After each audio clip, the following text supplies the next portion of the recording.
जय श्री राम। नमस्कार दोस्तों, आइए आज हम पढ़ेंगे RBSC क्लास 11 की भूगोल किताब, जिसका अध्याय 4 पढ़ेंगे। उसका नाम है पृथ्वी की आंतरिक संरचना।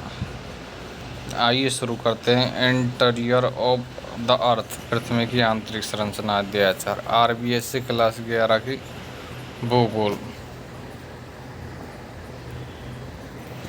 पृथ्वी का आंतरिक भाग अदृश्य में अगम्य है। मनुष्य ने खनन एवं वेधन क्रियाओं के द्वारा इसमें कुछ भी किलोमीटर तक के आंतरिक भाग को प्रत्यक्ष रूप से देखा है।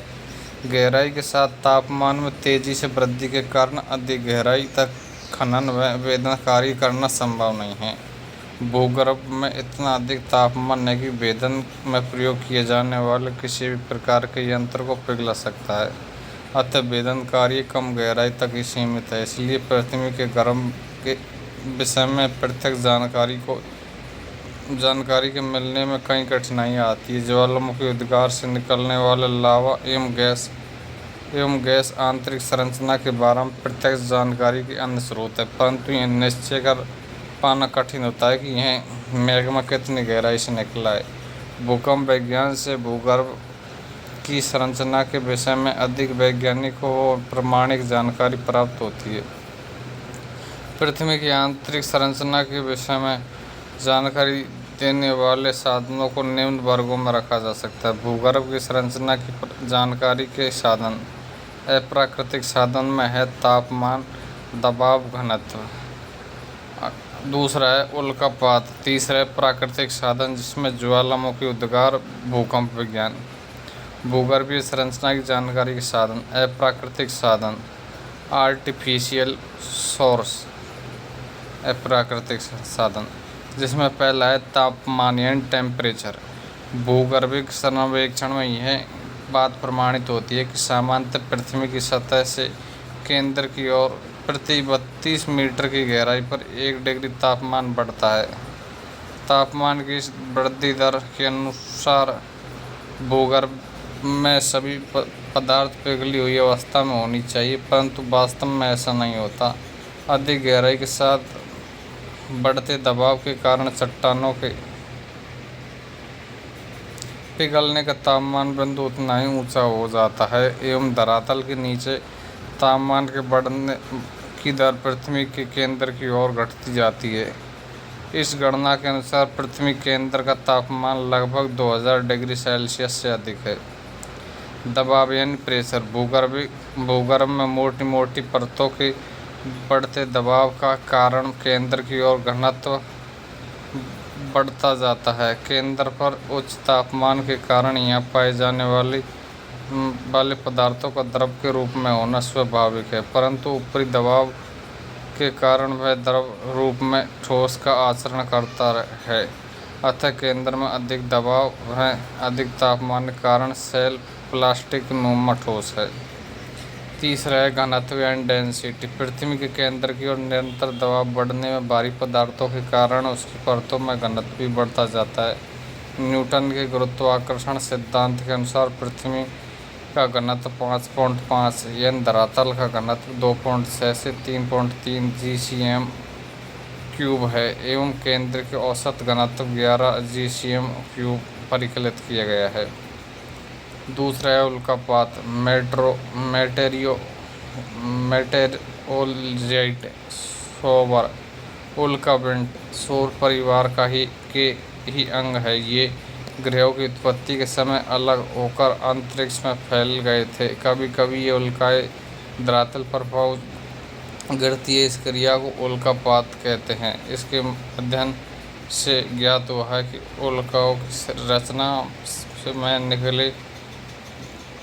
उल्काओं की रचना में निकेल व लोहा पाया जाता है। पृथ्वी भी सौरीय परिवार का एक सदस्य है।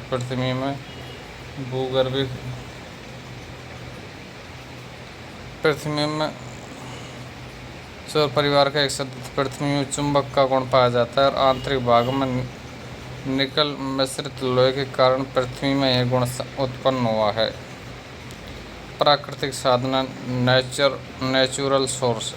ज्वालामुखी उद्गार, वोल्केनो इरप्शन, ज्वालामुखी उद्गार से निकले तत्व में तरल मैग्मा से स्पष्ट होता है कि पृथ्वी के अंदर का कुछ भाग तप्त व तरल मैग्मा अवस्था में है। भूकंप विज्ञान के साक्ष्य एविडेंस ऑफ सिस्मोलॉजी, यह वह विज्ञान है जिसमें भूकंपीय तरंगों का सिस्मोग्राफ द्वारा अंकन करके अध्ययन किया जाता है। भूकंप रस्तों के अर्थक्वेक भूपटल का आकस्मिक कंपन है जो भूगर्भ में उत्पन्न होता है। भूकंप मूल भूगर्भ में स्थित वह स्थान है जहाँ से कंपन सर्वप्रथम उत्पन्न होता है। भूकंपीय तरंगें भूकंप के समय भूकंप के कंपन द्वारा अपनाया गया मार्ग ही होती है। ये तरंगें तीन प्रकार की होती है। प्राथमिक तरंगें सबसे तीव्र गति से चलती है एवं ठोस, तरल एवं गैस तीनों प्रकार के पदार्थों से गुजरती है। द्वितीय तरंगें एस तरंगें केवल ठोस पदार्थों के माध्यम से चलती है, तरल पदार्थों से होकर नहीं गुजर सकती। धरातल ये एल तरंगें धरातल पर ही चलती है। अधिकेंद्र पर सबसे बाद में पहुंचती है। अधिकेंद्र पर वह सर्वाधिक विनाशकारी होती है। भूकंपीय छाया क्षेत्र भूकंप के अधिकेंद्र से 105 से 140 के बीच का क्षेत्र होता है जहाँ कोई भी भूकंपीय तरंगें अभिलेखित नहीं होती। चित्र 4.1 में दर्शाया गया है। भूकंपीय तरंगों के भ्रमण पथ में गति के आधार पर पृथ्वी के आंतरिक भाग के विषय में जानकारी प्राप्त होती है। ये लहरें समान घनत्व वाले भाग में सीधी चलती है, परंतु भूकंप केंद्रों पर इन लहरों के अंकन से ज्ञात होता है कि ये लहरें एक सीधी रेखा में न चलकर वृत्ताकार मार्ग में अवलंब करती है। आइए देखते हैं अभिकेंद्र। पी व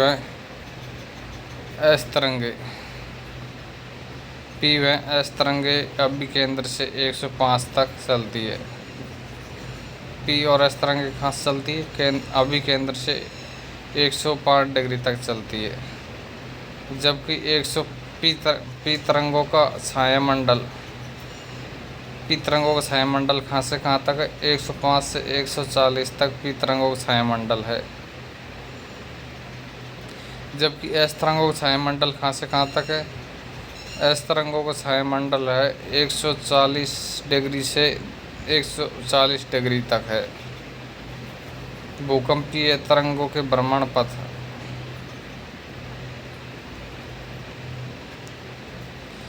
इससे प्रमाणित होता है कि भीतर के घनत्व में भिन्नता है, परिणाम स्वरूप उनका मार्ग भी वृत्ताकार हो जाता है। चूँकि आंतरिक भाग की ओर घनत्व बढ़ता है, अतः कोर में ये लहरें पी व एस वृत्ताकार होकर सतह की ओर अवतल हो जाती है। चित्र 4.1 में चूँकि एस लहरें तरंग पदार्थ से होकर नहीं गुजरती। कौन सी? एस लहरें तरल पदार्थ से होकर नहीं गुजरती एवं 2900 किलोमीटर से अधिक गहराई अर्थात भूकरोड़ से विलुप्त हो जाती है।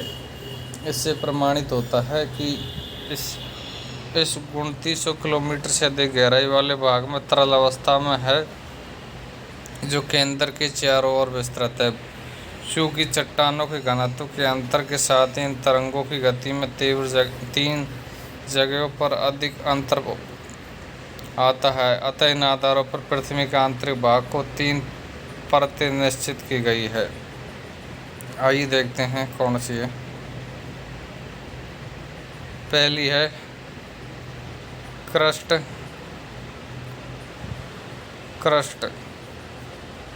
इसमें है ऊपरी क्रस्ट, निचली क्रस्ट, ऊपरी मेटल, निचली मेटल, बाह्य कोर, आंतरिक कोर, यानी क्रस्ट, मेटल और कोर। क्रस्ट को 2 भागों में बांटा गया है, ऊपरी क्रस्ट, निचली क्रस्ट। मेटल को भी 2 भागों में बांटा गया है, ऊपरी मेटल, निचली मेटल। कोर को भी 2 भागों में बांटा गया है, बाहरी कोर और आंतरिक कोर। देखते हैं क्रस्ट, मेटल, बाह्य कोर और आंतरिक कोर। स्टेनोस्फीयर से 2900 किलोमीटर मेटल है और 2900 से 5100 किलोमीटर बाह्य कोर है जो तरल अवस्था में पाया जाता है। जबकि आंतरिक कोर 5100 से 6371 किलोमीटर तक है, जो ठोस अवस्था में पाया जाता है। भूकंप विज्ञान के आधार पर पृथ्वी की आंतरिक संरचना। आइए देखते हैं पहला, भूपर्परटी क्रस्ट। द क्रस्ट, यह पृथ्वी की सबसे ऊपरी परत है। इसकी औसत मोटाई 30 किलोमीटर है, परंतु ये परत हल्के चट्टानों से बनी है। इसका घनत्व 3 ग्राम प्रति घन सेंटीमीटर है। दूसरा है अनुपटल। द मेटल एंड सब्सटेंट्रियम, भूपर्पटी के नीचे 2900 किलोमीटर गहराई तक अनुपटल का विस्तार है। अनुपटल का ऊपरी भाग दुर्बलता मंडल यानी एस्थेनोस्फीयर कहलाता है। ज्वालामुखी उद्गार के दौरान जो लावा धरातल पर पहुंचता है, उसका मुख्य स्रोत यही भाग है। एस तरंगे 2900 किलोमीटर के बाद लुप्त हो जाती है, अर्थात अनुपटल ठोस शैलों से निर्मित है। तीसरा अभ्यंतर भूक्रोड। द क्रोड, यह 2900 किलोमीटर से 6371 किलोमीटर गहराई वाला यह भाग पृथ्वी की सबसे आंतरिक भाग है, जिसका औसत घनत्व 11 ग्राम प्रति घन सेंटीमीटर है। इस भाग में एस तरंगे नहीं पहुंचती। इसके दो भाग किए जाते हैं। प्रथम भाग बाह्य अभ्यंतर है, जो तरल अवस्था में है एवं 2900 से 5150 किलोमीटर गहराई तक विस्तृत है।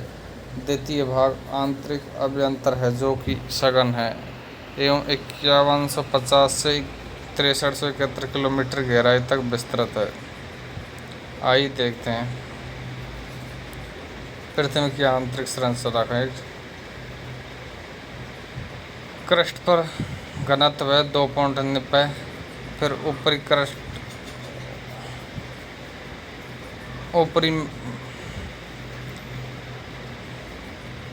ऊपरी मेटल पर 3.3, निचली मेटल पर 4.4 और 5.5, बाई क्रोड पर 10 और आंतरिक क्रोड 12.3 से 13.3। फिर घटता देख लिया। घनत्व ऊपर से नीचे की ओर घट, पहले 2.90, 3.3, फिर 4.3, 5.3, फिर 10 और फिर 12.3, फिर 13.3 यानी 13.7, यानी घनत्व नीचे की ओर बढ़ रहा है। जबकि गहराई 0, 30, 700, 2900, 5150 और 6371, यानी गहराई बढ़ती जा रही है और घनत्व बढ़ता जा रहा है। क्रस्ट ऊपरी मेटल, निचला मेटल, बाह्य क्रोड, आंतरिक क्रोड। पृथ्वी के आंतरिक भाग के विभिन्न मंडलों की गहराई एवं घनत्व। स्वेस का वर्गीकरण। स्वेस के अनुसार भूपटल का ऊपरी भाग परतदार शैलों का बना है। इस भाग के नीचे स्वेस ने रासायनिक संगठन के आधार पर 3 परतों की स्थिति मानी है। सियोल, इस परत में सिलिका एवं एल्यूमीनियम की प्रधानता होती है, इसलिए इस परत को सियल नाम कहा जाता है। इसकी औसत घनत्व 2.9 है। औसत गहराई 50 से 300 किलोमीटर है। दूसरी है सीमा। इस परत में सिलिका एवं मैग्नीशियम प्रधानता है, इसलिए इस परत को सीमा कहा जाता है। इसका घनत्व 2.9 से 4.7 है एवं गहराई 1000 से 2000 किलोमीटर तक विस्तृत है। तीसरा है नीफ। इस परत में निकल व फेरिलियम यानी फेरस प्रधानता है, इसलिए इस परत को नीफे कहा जाता है। इस परत का घनत्व 11 है। यह भूकेंद्र तक विस्तृत है।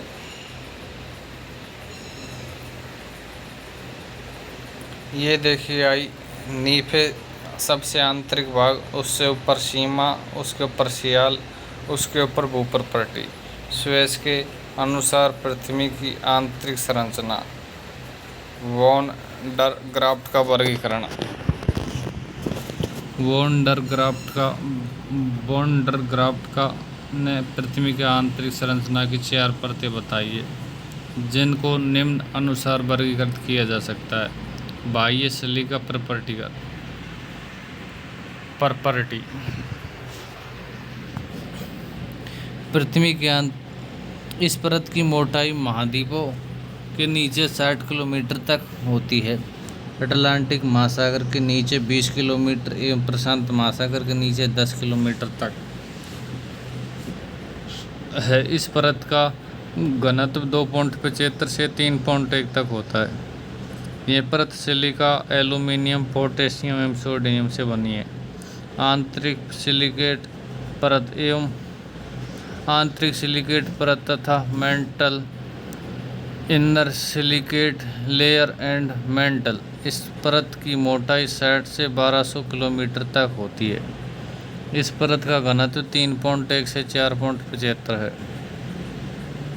आइए बोर डरग्राफ्ट के अनुसार पृथ्वी की आंतरिक संरचना। बाह्य सीएल प्रॉपर्टी, आंतरिक सिलिकेट परत तथा मेटल,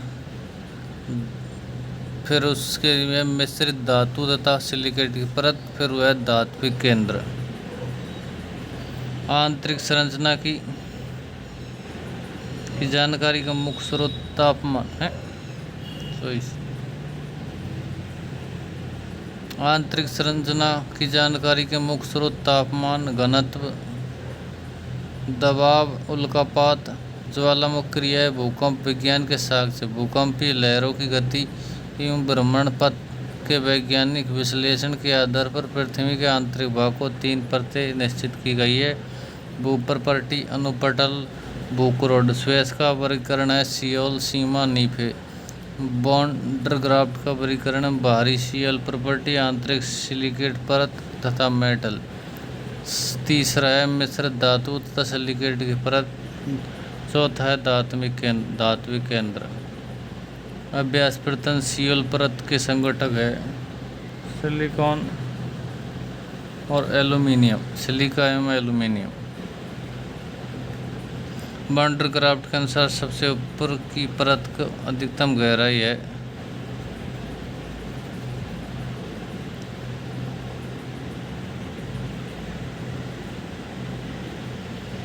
60 किलोमीटर। स्वेस का वर्गीकरण परिप्रेक्ष्य में जो गलत है वह वर्गीकरण कीजिए। स्वेस ऊपरी परत घनत्व 2.7, सीमा का 4.7, नीफे में चुंबकीय गुण पाया जाता है। सियोल नीफे पर तैर रहा है। चौथा सियल सीमा नीफे के रूप में भूगर्भ का विभाजन किया गया है स्वेस द्वारा। निम्न में से कौन सा भूगर्भ की जानकारी का प्रत्यक्ष साधन है? ज्वालामुखी।